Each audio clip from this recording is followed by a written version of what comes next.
Hey there everybody, Johnny T here, and today we are going to replace the battery in this Invicta Diamond Pave woman's watch. As you can see, there is a low battery life indicator. I think it's like 3 seconds at a time or 4 seconds, something like that.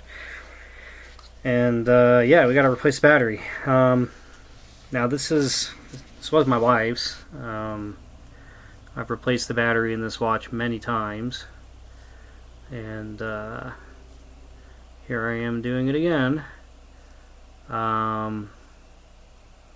This watch really sparkles. Like, one thing I will say about some of these Invicta watches is the ones with this kind of diamond work in them, they're not bad. Are they worth MSRP? No. But I mean, I think this watch was. You'll be surprised how much money these kinds of diamond pave style watches are worth. Even though there's no other precious metals, even though they are a quartz movement. I mean, I think this watch on the used market's probably worth 600 plus. This is also a limited edition for what it's worth.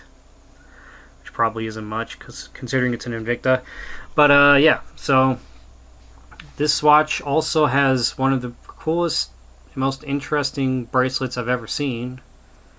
They're very interesting, kind of like a scale mail. So it's typically a woman's watch. Yeah,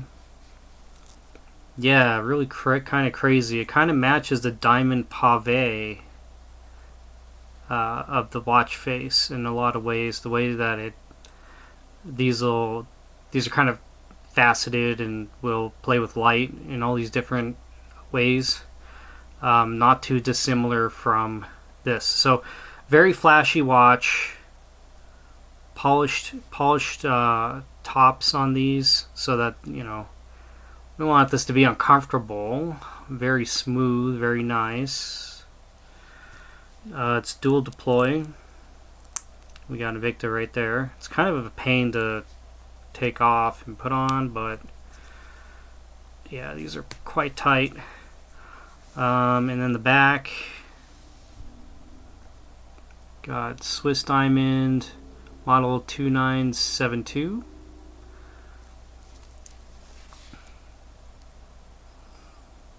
Limited edition. Sapphire, 100 meters of water resistance. So pretty cool. I've taken the bracelet off this watch before, and it was a massive pain to put back on. So I don't think we're gonna do that.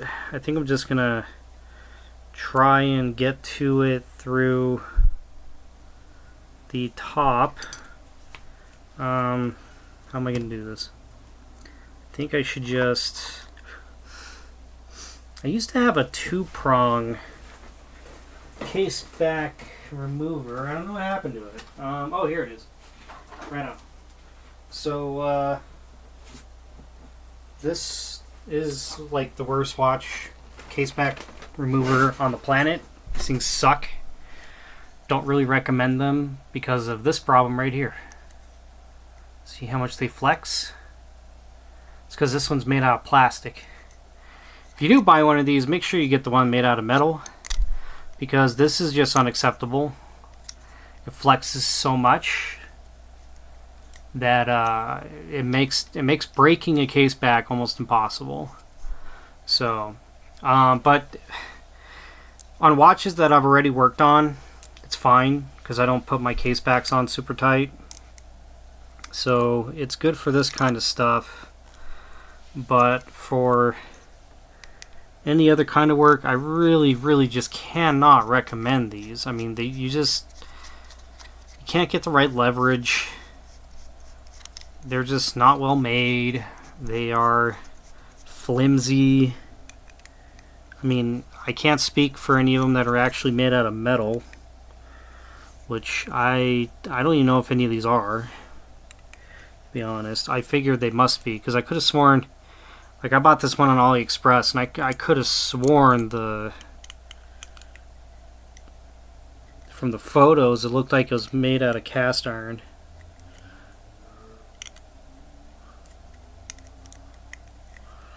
But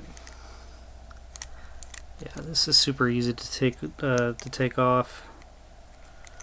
Because like I said, I've had to replace the battery in this many times, so I'm not a huge fan of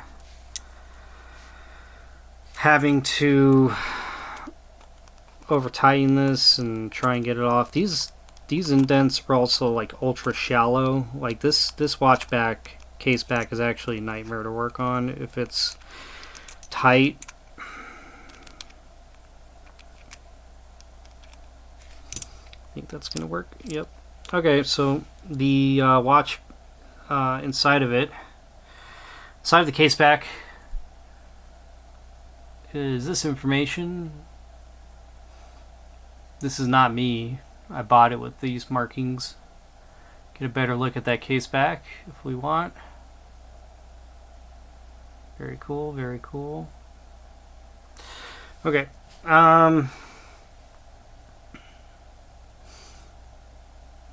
Looks like there's some stuff on this movement. I'm going to use this Rodico to clean it up a little. I just feel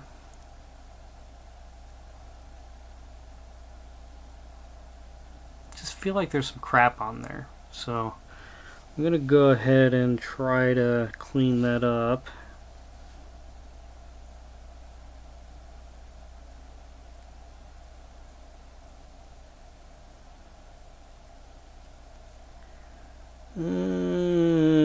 That didn't work.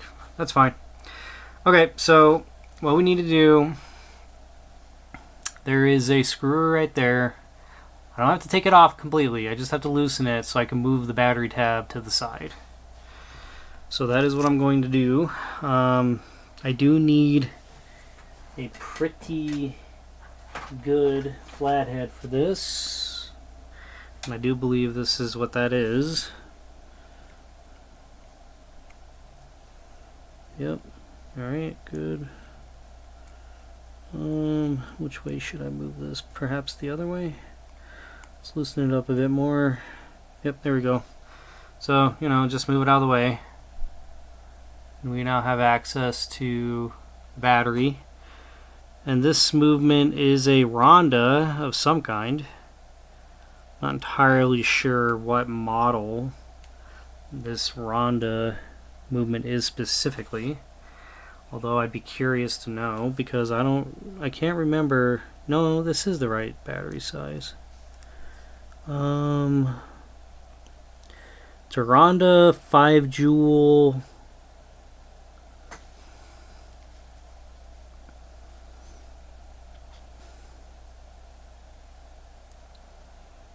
I see it, but I can't read it.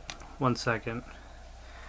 I do have a little magnifying glass. Might help with this, perhaps.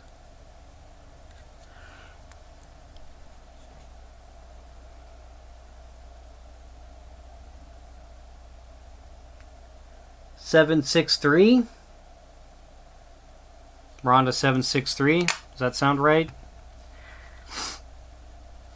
I think that's what it says. It's a Ronda 763. Let me double check and see what battery that takes and if it's a real movement. I think it is. Let's see. Ronda 763.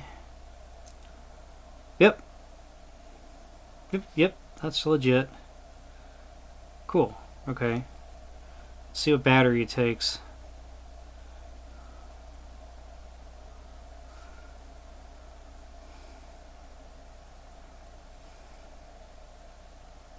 Because for some reason I feel like this isn't the right battery.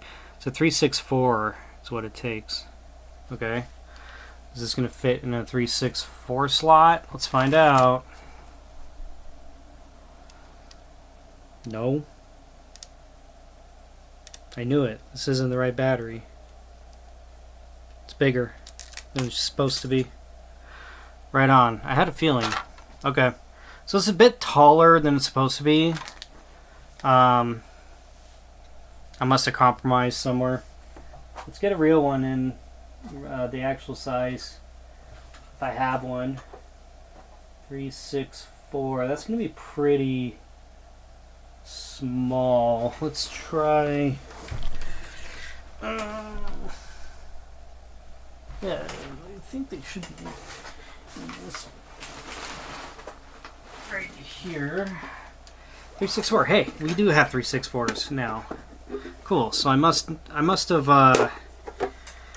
compromised at some point. Not sure why, but we do have the proper battery size now. So hopefully we won't cause any additional strain on this. But I'm pretty sure that I just didn't have access to these kinds of batteries when I last did this battery change, which is why I figured the other battery, I think it's a 377, it's just a tad taller. Like the difference between a 364 and a 377 is right there, and it's really not much. So it didn't. I don't think it did anything to the watch or to the movement or anything like that. I think I even screwed this screw on pretty loose when I when I reinstalled the battery. Make sure I wasn't damaging anything, which is what you should do if you're going to put a wrong size battery in a watch. Huh, okay. So this is starting to get... I'm just putting this in wrong. There we go. So you want to put it in going towards that spring lever there. I wish I could show you guys, but so looking, it's towards the bottom right. You want to put the battery in going this way, pushing against that. Then eventually it'll go in. So okay, well, let's get this tab back over the battery. And let's get this screwed back down.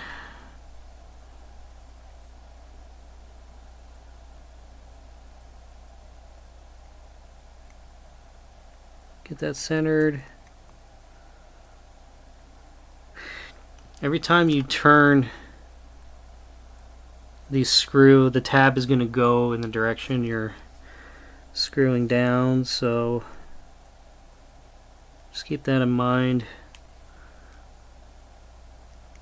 But we do want it to be centered, so. And there we go. This watch should be running. I'm going to loosely put this case back on. And that is exactly what's happening. Very cool. Yeah. This is a pretty cool watch. We'll get dimensions after I get the case back on. Let's, before I do that, I should probably blow it out. I do this half the time. I really should do it every time. I want to blow it out, get anything out of there that may have gotten in there, and then yeah, just put this back on like that, and then try and get a feel for it with the center.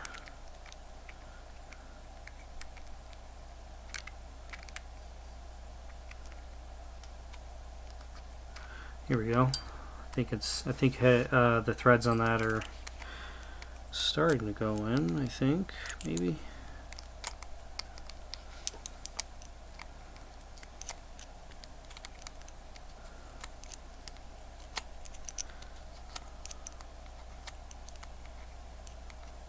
Yep. I really wish they would not have made these indents so shallow. I don't really understand the logic behind that. Like, I feel like you shouldn't compromise on your case back. Maybe, I don't know. I don't know. What do I know? I don't make watches. Okay, there we go. I don't design watches. What the heck do I know? Um, there we go. Done deal. Yeah, really cool watch. Keep an eye out for these. Like if you're looking to, I guess, make a little investment on your watch purchase. These diamond watches they have really good resale value, actually.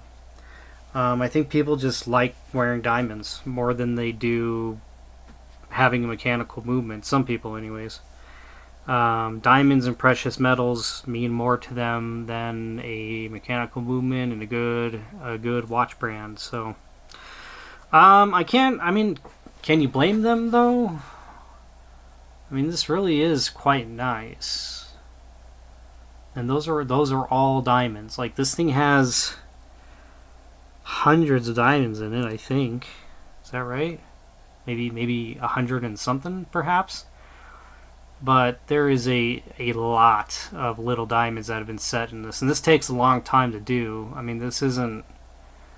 You can't get a machine to do this, I don't think. I think this all has to be hand done.